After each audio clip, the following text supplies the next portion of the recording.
The Virginia Cable Telecommunications Association and your local cable provider presents Cable Reports.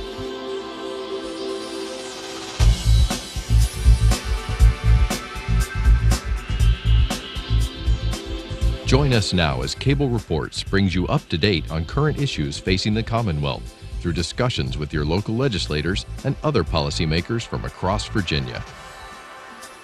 From the General Assembly and the City of Richmond, I'm Woody Evans for Cable Reports, brought to you by the Virginia Cable Telecommunications Association and Charter Communications, connecting Virginians to their government. And let's connect you with two members of the House of Delegates this morning. Chris Jones, good to see you, sir. Woody, good morning. Good to be with you. Lionel Spruill, good to see you. Good morning to you, sir. Tell us how things are going on back home. Well, from what we are hearing, let's go to the school system first. Chris can tell you this, all the school systems want more money. And our school system was saying that they really need $8 million. And they said, go talk to your friend Chris Jones for us, for the $8 million. But all the school systems, that's one problem. But right now, what we are majorly wrestling with is the transportation issue. We're talking about the high-rise bridge that they're putting money into. We have the new bridges going from Chesapeake on Route 104. So right now, we are tackling those major issues with transportation. That's what they was hollering about the most. They've been doing something about it. So I think that's a big help. And the only problem we have now is the tolls thing that they're concerned about by adding on the new high-rise bridge and some extra tolls. That should be a major problem. So I think if one thing that I would say that we have in Chesapeake issue is they're concerned about that we will not be able to get out of Chesapeake without having tolls. If you go to the high-rise tolls, Midtown Tunnel tolls, downtown tunnel tolls. So they figure how can we do that to get around that? I need to bring the tolls down because they got to be paid for. The last thing I'm saying as far as the new Jordan Bridge, there's confused about Portsmouth because the bridge go over the water and the touchdown on Portsmouth side. And Portsmouth felt that they should be able to tax the portion that goes into the water to hit their land. And that Chris is helping me out on that because they owe me about that, which I don't have anything as far as the finance part of it. And they're working something out. I believe he has a bill in, a budget something in that allow them to maybe tax the portion that they tax down on the Portsmouth land. So that's between the two cities, and Chesapeake is trying not to stay out of that because they made an agreement with the private partner who built the thing. So I would say if one issue we have is the transportation that we have in Chesapeake, and we'll begin to work on that. Great. Schools and transportation translate into money, and that's your bailiwick as chair of the Appropriations Committee. Yeah, it keeps me a little busy. We've, of course, we got House Bill 1400, which is the governor's amendments to our biennial budget. To Lionel's point about K-12, we have, governor had introduced in his budget about $150 million to bring down the unfunded liability for teacher retirement. And we, both the House and the Senate, have added, we added $40 million, they added 37.5, I think, to reduce that. And what that does for local governments, school divisions, is it reduces the amount they've got to pay into the VRS by about $19 million. We have a 1.5% raise programmed for teachers. We have language that will state that you can do it beginning, I think it's August the 1st, but you have until January the 1st to actually enact it if you want to. So we'd have 11 months of funding, and they could only have 6 months of having to give that raise. So we think that's a big plus for our school divisions all across the Commonwealth. And of course, Suffolk naturally would benefit as well from that. But the budget is, it keeps me busy. I think we're closer than we've ever been from what my tenure here, 18 sessions, between the Senate and the House version. Had very productive meetings with Chairman Stosh and Chairman Colgan, who are the two chairs of the co-chairs of the Senate Finance Committee. And I'm optimistic we can meet our procedural deadline and have a report on the member's desk, the Tuesday before we would adjourn on that Saturday. So I feel pretty optimistic that we'll be able to get our work done ahead of schedule, which would be nice and a change. Now, there was a directive, I think, the Speaker set forth earlier in the session about the budget and the fact that it had to be released 48 hours in advance, and there were further transparencies included in that. Has that taken effect? We're already doing that. they're just stating what was already, being done. The issue that I have with 48 hours doesn't matter to me because I always stay a couple days over because of, the workload that I have. Let's suppose you get the budget reported at 9 o'clock on Friday morning. Do you really want to stay till 9 o'clock on Sunday morning when you could probably get it done at 11 o'clock or 11:30 or 12:01 on Sunday morning? So that when you prescribe something like that, it sounds great, but in practicality, sometimes to end up staying an extra day with an extra per diem. So we certainly do that. We've had our small group briefings, Republicans and Democrats. We've had 3 or 4 public presentations on our amendments. We had a briefing on Tuesday, a very lengthy briefing. And so, we're very transparent. That's been one of my goals as chairman, and following the footsteps of Lacey Putney. Now, what about the rainy day fund? Is it being replenished? Yes, we're putting about $100 million. Senate did about $138 million. And we have, this year we're using about close to $700 million this year, about $235 million in 16. So we're putting back about $100 million in 15. We have been able to reforecast the revenues, meeting with the governor Monday on the 16th to get the final reforecast of the revenues for the year before we get to August. So yeah, we're making a rainy day payment. We're going to pay cash for capital projects instead of bonding. We're reducing about $45 million in bonds that the governor had included.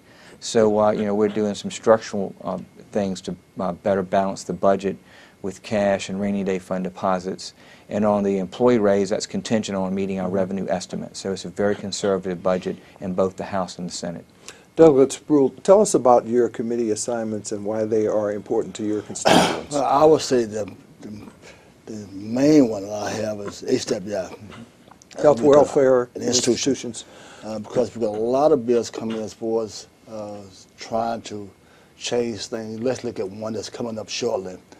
They want to be able to have the chiropractor to do physical examination on truck drivers. That's coming up. And I'm hoping they don't let that happen because we talked with the doctors and they were saying that their job is to deal with let me use the term respond, I was saying, whatever they do, and that they are really not qualified to do physical examination. Because then what happens if something wrong internally, inside wrong, that they can't do that from an examination. The other one was that gave me heartburn is the nurse practitioners. I came up here 20 years ago. Nurse practitioners, they just want to do a little bit of this because, for example, out of the western part of the state, when they don't have as many doctors, so they will work under the authority of the doctors. And now the nurse practitioners now saying, well, we don't have nobody out in 80 miles away, no doctors out there. So they go out there, and so they're inching away. And the medical field looks like you're trying to get people who are not doctors, but they're in the field and trying to do more things without being qualified to be a doctor. Commerce and labor, the big one is the dominion power. We had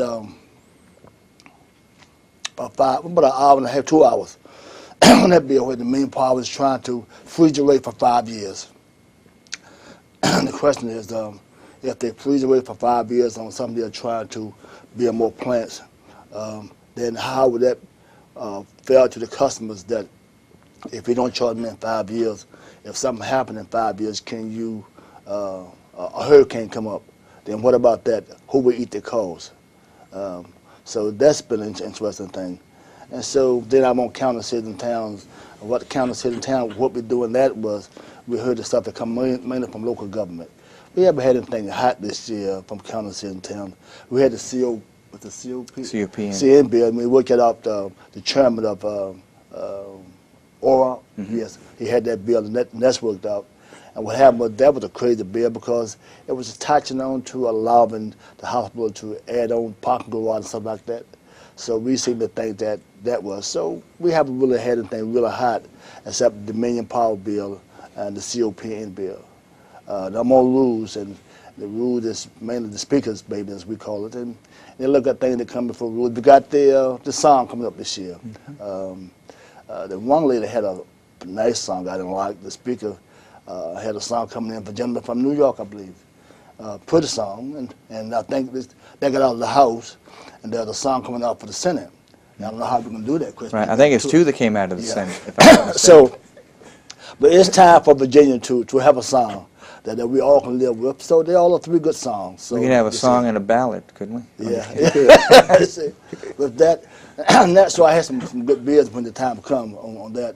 So, but been on county citizen town. I've been on that 20 years, 22 years. HWI 22 years. But of all the things I have been on most is county citizen towns.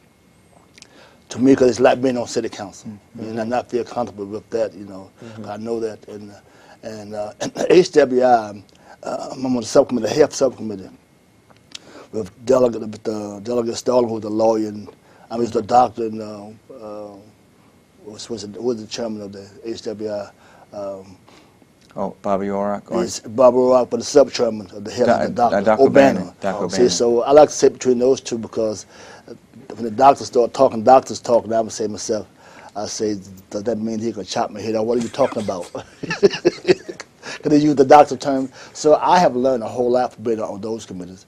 And you need guys like that on the health committee. You need doctors because you got a person, I'm a telephone man. And so it's the same thing if we would get stuff on prescription drugs. They want to change their, I don't think about it. So what I have to do, I say, Chris, what does this mean? You know, they want to change the, what if we try to do when they change the rating? I know I'm saying. Oh, the MAC pricing. Yeah, see. Right. So to me, for example, like marijuana's coming up. It is safe, you see. Everybody's saying that they want to use it for recreational drugs. That came before the committee. Then they said, well, no, not that, but now we got young children who are sick, and they said it helps release the nerves for young children. Therefore, yesterday, well, when it came up last for the committee, children who had the epilepsy thing, say that will calm them down, you see. So how do we work it out, you see? So we haven't come up that yet, and I think that's a good ground, but I don't want to use it for recreation in Virginia yet, because that Colorado that has that, Colorado, they are going crazy in Colorado. Everybody's flying to Colorado, see. I haven't flown there yet, but everybody's flying to Colorado. I'm scared of flying. Well, you know what? We're going to get to some of your specific Let's deals, go. but I wanted to ask Delegate Jones a question about a trip he and other representatives take annually to Wall Street, Yes. and why that's so important to the Commonwealth. Well, we went up the first Friday in January. The governor, myself, Lee Ware, who chairs the Finance Committee, and Senator Stosh, who chairs the Finance Committee in the Senate. We met with Moody's, Standard & Poor, and we met with Fitch's. And so we laid out for them, you know, where we are. They were very, they liked the Virginia way. They like the way that we conservatively budget. You know, our two budgets are going to have, like we mentioned earlier, the rainy day fund, cash for capital. So you've got one-time dollars that if we were to have a downturn because of sequestration, their main concern for us in Virginia, we're either number 1, 2, or 3 in receipt of federal dollars. Is how we bridge the gap from, you know, the sequestration that was enacted several years ago, getting through October the 1st of this year. So that was a very beneficial trip. They were very pleased. We got great reports from our trip. Rick Brown, who's the Secretary of Finance, he has a call, I think, every month with them. And so he'll have a call probably this time next week, next Thursday, once the new revenue forecast comes out on Monday. Our budgets will have then been, you know, passed and then rejected and in conference. And so, you know, it's very important that they know, and it was, they indicated to us it was nice having the executive branch and the legislative branch leaders together on the trip to New York. We left early, you know, that morning on Friday. We came back later than we had hoped because we had a malfunction with one of the state planes. So we were in Teterboro having pizza on Friday night about 8 o'clock, and we finally got home about, I guess, 10:30, 11 o'clock. And I think they were particularly pleased with the handling of the VRS, the Virginia Oh, Retirement absolutely. System. At Transportation from a couple years ago, the way we have addressed VRS, so those two landmark bills that were passed, I think, in 2011 and 2013 for the transportation, they were very pleased with the way we addressed those issues up front. So how long has the state of Virginia held that AAA? Since the beginning. We were one of the original ones. I think in the 30s, I believe, whenever they first started doing it. Did we lose it one time? No, we have. In terms of transportation, talk to us about some legislation that you have pursued this session. Two bills. Of course, as Lionel mentioned earlier about the tolls, we've got the issue of the Midtown-Downtown deal, and we also have the debacle that is Route 460. So I've got a bill, House Bill 1886, that actually deals with the Private Public Transportation Act, P3 we call it, Private-Public Partnership, that corrects some of the glaring issues that exist with that authority.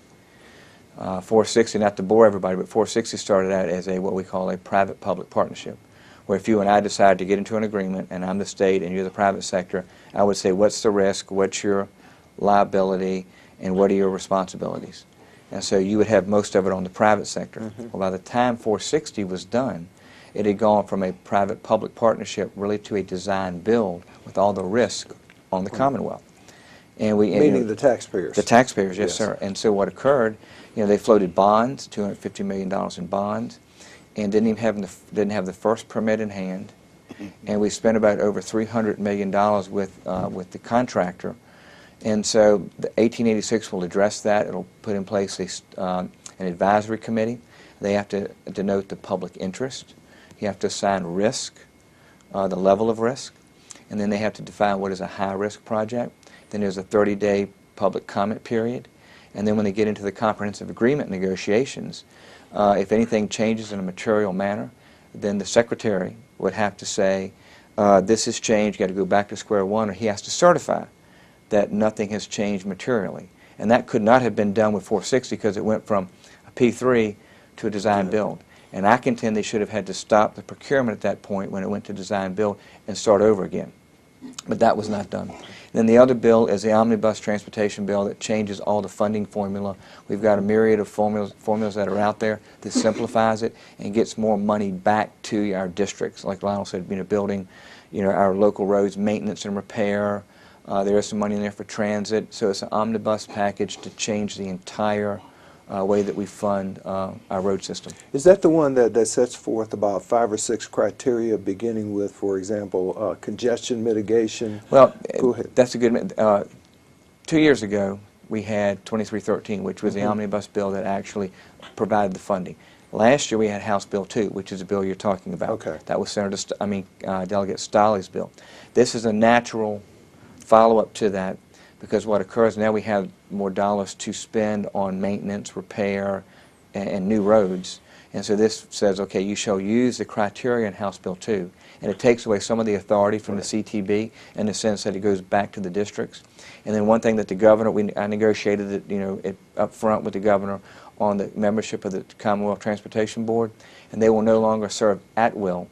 They will serve when they're appointed for a 4-year term and can't be removed unless it's for malfeasance, which is the governor giving up executive prerogative, to get some of these other things done. Right.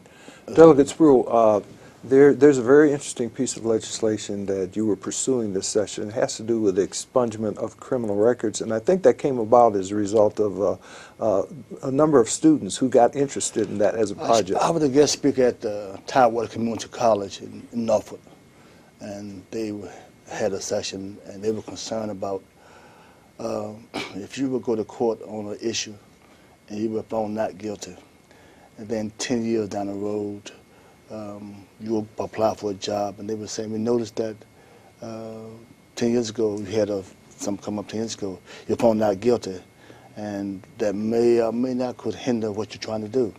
And they were saying, so you will go to get it expunged, and they got to pay for it. And the question was, why should I have to pay if I was found not guilty, or if the charge was dropped? Then why would I have to pay for something down the road that I went to clear the record? Why should I have to pay for it? And so I said, okay. I said, well, let's put it in. So they told me how they wanted to do it. I said to legislative service, we put it together. And even the members, that the courts committee? Right. Yeah, it came out of courts. Now, you thought if someone would come out of court, Delegate Jones at least let me have it. Come out of court. You don't get nothing out of courts like that, you see. But it was, I think, around $180,000. That was just a rough figure because that the clerks would lose. But that's statewide. And it was up to that. It could have been less. But I knew if Delegate Jones was not sitting here, I would say to you that we believe when they say it passed the courts committee, but it could sit up state appropriation, we say it's dead. So I can't say that because Delegate Jones is here. So it's dead, and I knew that right then. But I thought because it was $180,000 statewide, and it was be it doesn't have to be next year, it could be less, because they don't have that many cases per year. It just so happened that the last time they checked was that amount. You know, so that was a heartburner to me. So we're trying to figure out now how can we bring it back next year, and hoping that if it dropped next year, that maybe appropriation will look at here where it's not $180,000 up, it could go up or down. So maybe they can help us out on trying to figure out something on that. You also have another piece of legislation dealing with smartphones and the need to have a kill switch, so to speak, if one smartphone is stolen, for example. Yeah, that phone is, let's say, for example, you happen to just leave your phone and someone take it. And now they say, well, you can't do it. But now that you can take that phone and carry it to one of these young who could just clean it off, swipe it clean, and then you can carry it from one company to another company. And then, but the phone company met with me, and they assured me there's a code inside that phone. And they said, can it happen? That the code inside that phone is that when, let's say, if you go up on Verizon to Sprint, and it's a Verizon phone, and someone will wipe it clean for you, and you carry it to Sprint and try to get it hooked up. Well, they're supposed to look at that code inside that phone, and that code, and they would check with that code. That code said it's a Verizon phone that you can't hook it up. So based on that, that's why I dropped it. And we were trying to research and see how they had it. There was one state, the 2 states that had it, and we tried to follow the matter of another state. But Verizon showed me in that phone, and they showed me with Sprint folks, they showed me that it couldn't happen here because inside that phone, that code would tell that other phone company that this is Verizon or whatever. So we had to drop that bill. Talk to us a little bit about the process that will begin shortly, because you're a budget conferee. That means the versions of the budgets from the House and the Senate are going to have to be reconciled. How does that process work? Well, you know, any bill, not just a budget bill, any bill that is passed, and the budget bill is just a bill, but it's a larger bill, about 500 plus pages. Any differences that exist have to be reconciled in what they call a committee of conference. And so Speaker announced on Monday who our conferees would be. We'll have 6, and my assumption is that the Senate will have the same conferees that they had last year, and then we'll begin hopefully early next week. Monday is my hope to start sitting down, and we'll get like side-by-sides of all the various things, and typically it's probably 20, 30 pages of differences. Some minor, some are major. And as chairman, it's my responsibility to say, okay, I'll have these 2 work on higher ed, these 2 work on K through 12, these 2 work on general government, these 2 work on compensation, and the like. And then they work in the small groups and they reconcile the differences, and then it all comes together at the end. And then you have one document that is what we call a conference report, and it's an up or down vote. You cannot amend it because that's what the committee does. And it's an interesting process. It does work. Sometimes from the outside it might look like it doesn't work, but Senate might have different priorities than the House, and like we did our compensation differently, but it's a similar dollar amount. So we'll work through those nuances of they did 3%, we did 1.5%, but we had for years of service, so it kind of is about the same. So it'll be a busy. We'll meet pretty much all day and go late into the night. And what our procedural resolution says, by the Tuesday, that week of our last week in session, we have to have the report on the member's desk. Now, I don't know if we've ever done that in my time here. My desire is to have that done so it's on the desk prior to Tuesday, and I think that we can do that. Now, part of the budget... All right, I like and the reason I say that is that Senator Starsh and Senator Colgan, and he told me he's been here 30-some years. I asked him, got the meeting before session even began, and so 3 of us have been meeting with our 2 staff directors weekly, sometimes twice a week. We met yesterday for an hour and a half. So we've reconciled a lot of the large differences before the budgets even came out. I do want to mention about Lionel's point about his expungement bill. We did look at it.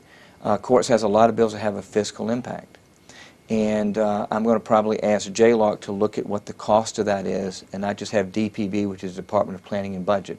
As a chairman, I can say, can I have the Joint Legislative and Audit Review Commission look at what the fiscal impact is, and then maybe we can come back next year with a lower impact, and then we can say, okay, yes, we can consider that. because everything has to be funded. One point he's brought up about the budget. Sometimes by putting it on our desk, as we call it late sometime, we really don't have enough time to look at it. And if he could on our desk early, that would give us much time because we had to meet in a room all night long. We had to call him down, someone down, say, hey, what is going on? We got to pass it. So if they get on our desk, I've been there 22 years. If they could do that, then I would take him to lunch, and it'd be under $51. Okay. Because that would be very helpful to all the members to get it early, and we could ask a few questions on the floor because we stay so late on the floor because we kept asking questions on some we could have found out about early had we had it. I would love that. I wanted to ask you both because there's some funding in the budget that will establish 2 new veteran support centers for the Commonwealth. One in the Hampton Roads area and one in Northern Virginia. Talk to us about how important that is for veterans. That's great. That came, I believe, it started by someone in Northern Virginia. Am I right about that? Yeah, Doug Cox had it a couple years ago. Yeah.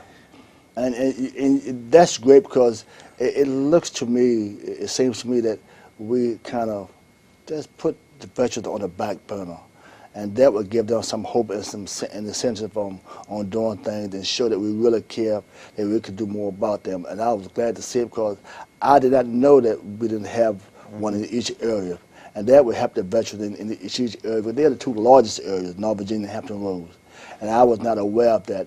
And that would be great for the veterans to have somewhere to go to vet their concern, their complaint, and what have you. So I am tickled to death about it. I'm happy that we are doing that. And of course, go ahead. And 2 years ago, we had money. We put $35 million in cash, but the federal government would not, was not in a position to match it. So at the beach, I think Lionel is actually donating property, and I think they're doing the likewise maybe in somewhere in Northern Virginia. So that would be huge to be able to expand those services to our veterans. I'm going to give you the last 30 seconds to talk a little bit about ethics reform.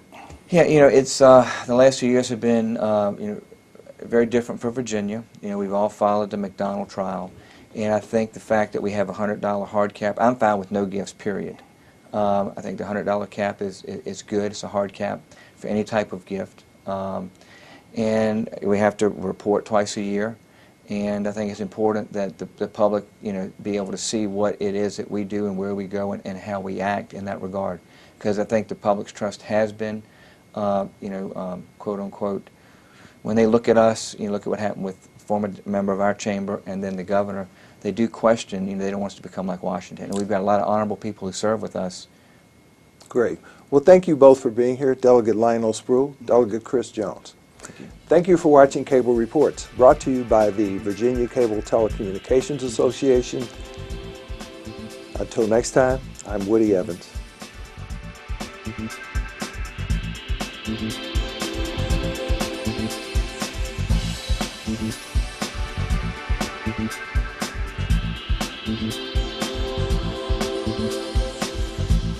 Mm-hmm.